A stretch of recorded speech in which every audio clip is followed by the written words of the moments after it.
हम सब जानते हैं कि सोना मतलब मुसीबत के समय का साथी, एक सेफ हेवन, है ना? पर सोचिए, अगर दुनिया में कोई बड़ा संकट आ जाए और सोना ऊपर जाने की बजाय नीचे गिरने लगे तो? सुनने में अजीब लगता है, पर हाल ही में बिल्कुल ऐसा ही हुआ। और आज हम इसी गुत्थी को सुलझाने वाले हैं। तो सवाल यही है, एक तरफ जियोपॉलिटिकल टेंशन बढ़ रही है, दुनिया भर में उथल-पुथल है, और दूसरी तरफ हमारा सेफ हेवन गोल्ड वो नीचे जा रहा है। भाई ऐसा क्यों? ये सवाल सिर्फ हमारा नहीं, बड़े-बड़े इन्वेस्टर्स का भी सिर घुमा रहा था। अच्छा, तो ये सब शुरू कहाँ से हुआ? ये शुरू हुआ एक स्पीच से। अमेरिकी प्रेसिडेंट ने ईरान के साथ कह सकते हैं कि एक तरह से जंग का इशारा दे दिया, और बस इसी एक खबर ने ग्लोबल मार्केट्स में जैसे आग लगा दी। अब देखिए, नॉर्मली ऐसे हालात में होता क्या है? तेल के दाम रॉकेट बन जाते हैं। स्टॉक मार्केट, चाहे S&P हो या अपना निफ्टी, सब धड़ाम। यहां तक कि बिटकॉइन भी गिर जाता है। पर गोल्ड का तो यही हिसाब है ना कि लोग डर के मारे सोना ही खरीदेंगे और उसकी कीमत बढ़ेगी, राइट? लेकिन इस बार कहानी में एक ट्विस्ट था। सोने ने सारे नियम तोड़ दिए। वो स्टॉक मार्केट के पीछे पीछे खुद भी नीचे गिर गया, और बस यहीं से ये पूरा मामला इतना इंटरेस्टिंग हो जाता है।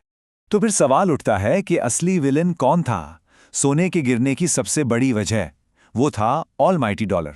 जी हां, सोने की इस पूरी गिरावट के खेल के पीछे अमेरिकी डॉलर का ही हाथ था। अब ये सुनने में थोड़ा उल्टा लग सकता है, लेकिन होता यह है कि जब दुनिया में बहुत ज़्यादा अनिश्चितता होती है तो इन्वेस्टर्स और यहाँ तक कि बड़े-बड़े देश भी वो स्टॉक मार्केट से पैसा निकालकर अमेरिकी डॉलर खरीदने लगते हैं। मतलब ऐसे टाइम में डॉलर खुद एक तरह का सेफ हेवन बन जाता है। तो चलिए इस पूरी चेन को समझते हैं कि ये काम कैसे करती है। देखिए, स्टेप 1, दुनिया में टेंशन बढ़ी। स्टेप 2, सब लोग सेफ्टी के लिए अमेरिकी डॉलर खरीदने भागे तो डॉलर की डिमांड आसमान पर पहुंच गई। स्टेप 3, डिमांड बढ़ी तो डॉलर मजबूत हो गया। अब आता है सबसे जरूरी पॉइंट, सोने का दाम डॉलर में ही तय होता है, तो डॉलर मजबूत होने का मतलब है कि बाकी दुनिया के लिए सोना महंगा हो गया। और जाहिर सी बात है, जब कोई चीज महंगी हो जाती है तो उसकी मांग कम हो जाती है, और मांग कम हुई तो कीमत भी नीचे आ गई। सिंपल। पर रुकिए, कहानी में सिर्फ एक ही विलन नहीं था। इस पूरी पजल का एक और बहुत बड़ा पीस है, और वो है दुनिया के बड़े-बड़े सेंट्रल बैंकों की तरफ से सोने की जबरदस्त बिकवाली। अगर हम रूस, इंडिया या टर्की जैसे देशों की बात करें तो इनके पास हजारों टन सोना पड़ा है। मतलब ये मार्केट के बहुत बड़े खिलाड़ी हैं। तो जाहिर है, जब ये लोग अपना सोना बेचना शुरू करते हैं तो मार्केट में हलचल तो मचेगी ही। तो सवाल ये है कि इन्होंने अपना सोना बेचा क्यों? असल में इनको अपनी गिरती हुई करेंसी को बचाने के लिए और अपने खर्चों को चलाने के लिए अर्जेंटली अमेरिकी डॉलर्स की जरूरत थी। और उनके पास सबसे आसानी से बिकने वाली चीज क्या थी? सोना। तो उन्होंने सोना बेचा और डॉलर खरीद लिए। एक अंदाजा लगाने के लिए टर्की को देखिए, सिर्फ 2 हफ्तों के अंदर उन्होंने 58 टन सोना बेच डाला, और उससे उन्हें मिले $8 बिलियन। अब जरा सोचिए, जब इतना सारा सोना अचानक से मार्केट में आ जाएगा तो कीमतों का क्या हाल होगा। और सिर्फ टर्की ही नहीं, रशिया ने भी यही किया। अपने वॉर के खर्चे पूरे करने के लिए उन्होंने 14 टन सोना बेच दिया। ये पिछले 25 साल में उनकी सबसे बड़ी सेलिंग थी। तो एक तरफ से डॉलर का प्रेशर, दूसरी तरफ से ये भारी बिकवाली, सोने की कीमतों पर डबल मार पड़ रही थी। तो इन 2 बड़ी वजहों का मतलब मजबूत डॉलर और सेंट्रल बैंकों की बिकवाली का नतीजा क्या निकला? नतीजा था कीमतों में एक रिकॉर्ड तोड़ गिरावट। यहां इन नंबर्स को देखिए।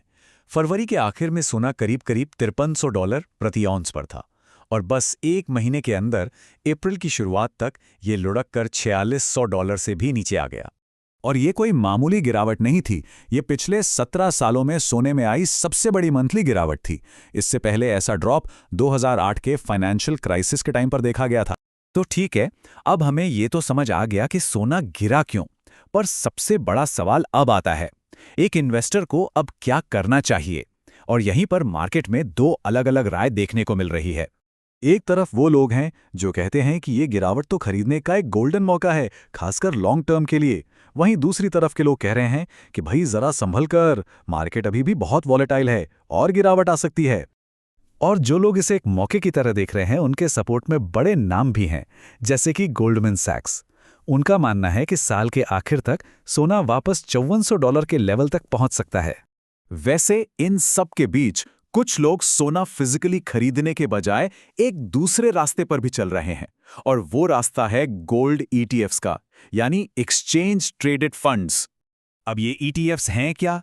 ये बेसिकली स्टॉक मार्केट के जरिए सोने में इन्वेस्ट करने का एक तरीका है और इसके फायदे भी कई हैं।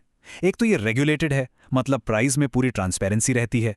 दूसरा, कोई मेकिंग चार्ज या GST का झंझट नहीं। और सबसे अच्छी बात, खरीदना बेचना बहुत आसान है और आप छोटे छोटे अमाउंट से भी इन्वेस्टमेंट शुरू कर सकते हैं।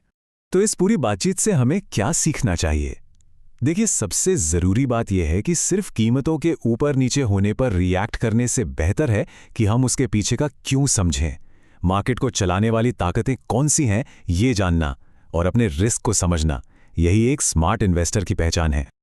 और जाते जाते एक सवाल सबके लिए, जब मार्केट गिर रहा हो तो ज्यादा बड़ा रिस्क किस में है? एक्शन लेने में या फिर कुछ भी ना करने में?